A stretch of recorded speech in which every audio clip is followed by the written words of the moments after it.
Soviet का एक बूढ़ा आदमी खदान खोद रहा था। तभी गलती से उसे सोने की खान मिल गई। चारों तरफ फैली चमचमाती सोने की रोशनी देखकर बूढ़ा खुशी से झूम उठा। उसने जल्दी जल्दी मिट्टी हटाई और समझ गया कि यह सच में बहुत बड़ी सोने की खान है। फिर उसने सोना निकालकर छोटे छोटे टुकड़ों में बांधा और एक बैग में भर लिया ताकि शहर जाकर उसे बेच सके। लेकिन रास्ते में ही उसे युद्ध से भागे हुए कुछ नाजी सैनिक मिल गए। उनके घमंडी चेहरे देखकर बूढ़ा बिना कुछ बोले आगे बढ़ने लगा। तभी एक नाजी सैनिक ने स्नाइपर राइफल तान दी, लेकिन उनके कमांडर ने उसे रोकते हुए कहा, गोली बर्बाद मत करो, ये बूढ़ा 5 मिनट भी नहीं बचेगा। जैसे ही बूढ़ा थोड़ा आगे बढ़ा, कुछ और नाजी सैनिकों ने उसे रोक लिया। उनकी नजर घोड़े पर रखे चमड़े के बैग पर गई। उन्होंने बैग खोलकर देखा तो अंदर पूरा सोना भरा था। सोना देखकर वे लालच में आ गए और बूढ़े को मारने के लिए बंदूक तान दी, लेकिन बूढ़ा पहले से ही अपनी कमर में छिपा चाकू पकड़ चुका था। जैसे ही सैनिक गोली चलाने वाला था, बूढ़ा अचानक पलटा और चाकू सीधे उसके गले में घोंक दिया। बाकी 3 सैनिक तुरंत उस पर टूट पड़े, लेकिन बूढ़ा बिल्कुल नहीं घबराया। उसने एक कदम आगे बढ़ाकर एक सैनिक की मशीन गन छीन ली और बाकी 2 पर हमला कर दिया। कुछ ही सेकंड में चारों नाजी सैनिक मारे गए। उधर नाजियों का कमांडर जब वापस आया तो उसने अपने सैनिकों की लाशें देखी। तभी एक घायल सैनिक ने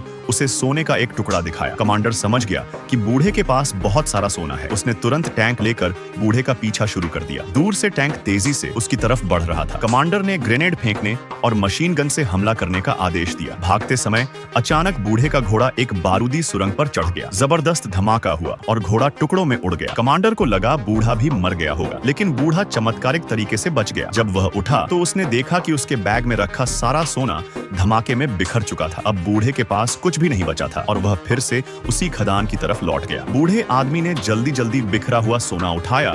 खतरा देखकर बूढ़े ने तुरंत एक पत्थर उठाया और उसे खदान के बीचों बीच फेंक दिया। पत्थर गिरते ही बारूदी सुरंग में जोरदार धमाका हुआ और चारों तरफ धुएं का बड़ा गुब्बार फैल गया। नाजियों की नजरें धुएं से बंद हो गईं। नाजी कमांडर स्वान ने तलवार लहराते हुए चिल्लाकर आदेश दिया, गोली चलाओ। बूढ़ा किसी भी हालत में बचना नहीं चाहिए। उसे पता था कि बूढ़े के बैग में ढेर सारा सोना भरा है। उधर बूढ़ा धुएं का फायदा उठाकर बचने की कोशिश कर रहा था, लेकिन गोलियां लगातार उसके आसपास बरस रही थी। वह ढाल की मदद से खुद को बचाता रहा। कुछ देर बाद स्वान ने अपने एक सैनिक को आगे जाकर हालात देखने का आदेश दिया, लेकिन सैनिक ने कुछ कदम ही बढ़ाए थे कि अचानक उसका पैर एक बारूदी सुरंग पर पड़ गया। जोरदार धमाके के साथ उसका शरीर टुकड़ों में उड़ गया। इतना भयानक मंजर देखकर भी स्वान के चेहरे पर जरा भी दया नहीं थी। उसने तुरंत 2 और सैनिकों को दोनों तरफ से आगे बढ़ने का आदेश दिया। उसी दौरान स्वान को गड्ढे में एक पुराना पहचान पत्र मिला। रेडियो से जानकारी निकलवाई गई तो पता चला कि वह बूढ़ा कोई आम इंसान नहीं बल्कि सोवियत सेना का रिटायर्ड सैनिक है। उसने अकेले ही 80 से ज्यादा नाजियों का सामना किया था। यह सुनकर भी स्वान सिर्फ हंस पड़ा। उसने कहा, मैं उस बूढ़े को जरूर मारूंगा और सारा सोना मेरा होगा।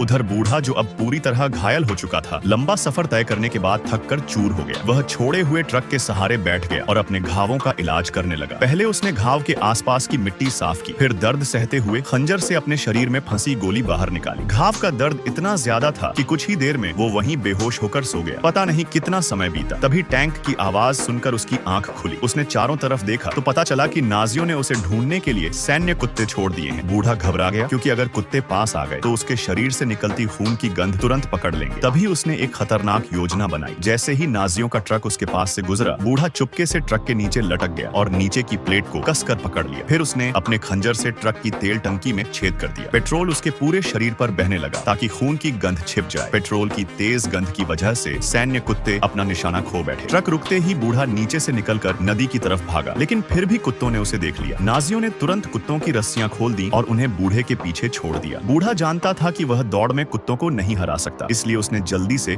अपनी जेब से लकड़ी का एक जलता हुआ टुकड़ा निकाला। बूढ़े आदमी ने अपने शरीर पर पेट्रोल डाल लिया। फिर आग की मदद से उसने सैन्य कुत्तों को अपने पास आने से रोक दिया। इसके बाद वह पूरी ताकत से नदी की तरफ भागा और सीधे पानी में छलांग लगा दी। काफी संघर्ष के बाद वह किसी तरह नदी के दूसरे किनारे पहुंच गया और कुछ समय के लिए नाजियों से बच निकला। लेकिन जब वह एक छोड़े हुए पेट्रोल पंप पर पहुंचा और आराम करने बैठा, तभी उसके घाव से तेजी से खून बहने लगा। उसकी हालत इतनी खराब हो गई कि लगा अब वह कुछ ही मिनटों में मर जाएगा। जब उसे दोबारा होश आया तो उसने खुद को बंधा हुआ पाया। नाजियों ने उसका सारा सोना छीन लिया था और उसे मरने के लिए वहीं छोड़ दिया था। लेकिन बूढ़ा हार मानने वालों में से नहीं था। उसने पास पड़ी लोहे की मशीन का नुकीला हिस्सा अपने पैर में घुसा लिया ताकि उसी के सहारे खुद को सीधा रख सके और दम घुटने से बच जाए। पूरी रात वो दर्द सहता रहा। अगली सुबह एक नाजी विमान उस पेट्रोल पंप के पास उतरा। उन्हें विमान में तेल भरना था, लेकिन विमान के नीचे उड़ने से इतना तेज हवा का दबाव बना कि ऊपर लगे विज्ञापन बोर्ड के बोल्ट टूट गए। बोर्ड से बंधी रस्सी नीचे झूलने लगी। तभी एक पायलट ने बूढ़े सैनिक को जिंदा देखा। वो बंदूक निकालकर उसे मारने आगे बढ़ा। बढ़ा, लेकिन गोली चलाने से पहले ही बूढ़े सैनिक ने अचानक हमला कर दिया। उसने पायलट की गर्दन पकड़कर उसे जोर से पटक दिया। दूसरा पायलट आवाज सुनकर देखने आया, लेकिन जैसे ही वह मुड़ा, बूढ़े सैनिक ने उसे भी नीचे गिरा दिया। अपने हाथ में बचा हुआ सोने का आखिरी टुकड़ा देकर बूढ़े ने कसम खाई कि वह अपना सारा सोना वापस लेकर रहेगा। उसी समय दो नाजी सैनिक एक ट्राई साइकिल जैसी गाड़ी में वहाँ से गुजर रहे थे। बूढ़े की खतरनाक आंखें देखकर उनकी हालत खराब हो गई। बूढ़ा तुरंत गाड़ी पर चढ़ा और सोना लेकर भाग रहे नाजियों का पीछा करने लगा। उधर नाजी कमांडर विमान में बैठकर भागने की तैयारी कर रहा था। वो सोना लेकर अकेले निकल जाना चाहता था, लेकिन तभी बूढ़ा सैनिक अपनी ट्राई लेकर सीधे विमान की तरफ दौड़ पड़ा। नाजियों ने उस पर गोलियां बरसानी शुरू कर दी, फिर भी बूढ़ा नहीं रुका। जैसे ही विमान उड़ान भरने वाला था, बूढ़े ने पूरी ताकत से अपनी बंदूक फेंकी और लोहे की रॉड पकड़कर विमान की तरफ छलांग लगा दी। 70 साल का वो बूढ़ा आदमी उड़ते हुए विमान से लटक गया। नाजियों को लगा कि वह नीचे गिर चुका होगा, लेकिन उड़ान भरने से पहले ही उसने लोहे की रॉड विमान के शरीर में फंसा दी थी। कुछ देर बाद बूढ़े ने अपने पैरों को लैंडिंग गियर पर जमाया और धीरे धीरे ऊपर चढ़ने लगा। लोहे की रॉड लगातार विमान से टकरा रही थी। कई बार कोशिश करने के बाद आखिरकार वह विमान के अंदर घुसने में कामयाब हो गया। अंदर बैठे नाजी कमांडर ने आवाज सुनी और बंदूक लेकर पीछे देखने गया, लेकिन जैसे ही उसने दरवाजा खोला, बूढ़े सैनिक की लोहे की रॉड हवा में घूमती हुई सीधा उसकी तरफ आ गई। अचानक दोनों हजारों फीट ऊंचाई पर